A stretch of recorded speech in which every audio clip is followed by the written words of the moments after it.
Hello বন্ধুরা, আজ আমি চলে এসেছি লিচু গাছ পরিষ্কার করতে। এত পাতা পড়ে আর নিচে একদম মাটির তলা থেকে এর গাছের পাতা নুয়ে গেছে, পুরো এখন ঝুঁকে গেছে। এগুলো কেটে পরিষ্কার না করলে এতে ভালো ফল হবে না।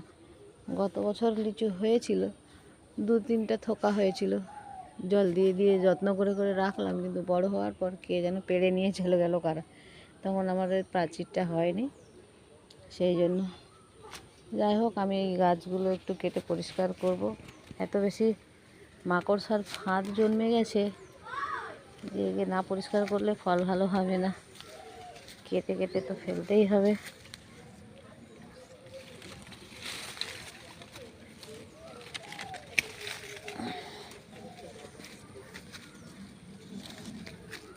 বন হয়ে গেছে, এগুলোকে না কাটলে হবে না। এগুলো কেটে পরিষ্কার করব।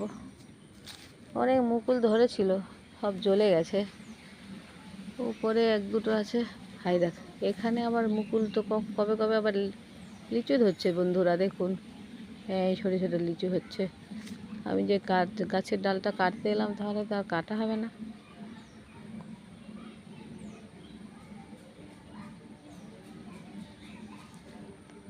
দেখি নিচ থেকে একটু কেটে পরিষ্কার করে দিই।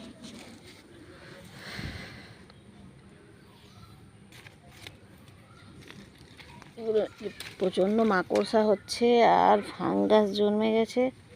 এতে লিচু তো হবে না, বরং যে কটা লিচু ধরবে না ফুল, সব নষ্ট করে দেবে।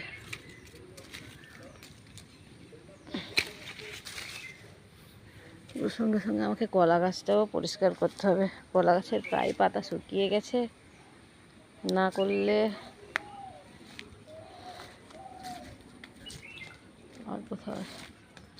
এই কলা গাছের এত এইগুলো, এই দেখুন পাতাগুলো সব শুকিয়ে গেছে। এগুলো যদি না পরিষ্কার করি, এতে ভালো ফল হবে না, কলা টলা হবে না। ভালো জাতের কলা এটা। টাটা। আজকের মতো ভিডিওটা এখানেই। আমি এখন পরিষ্কার করি বাগান, আপনারা দেখতে থাকুন।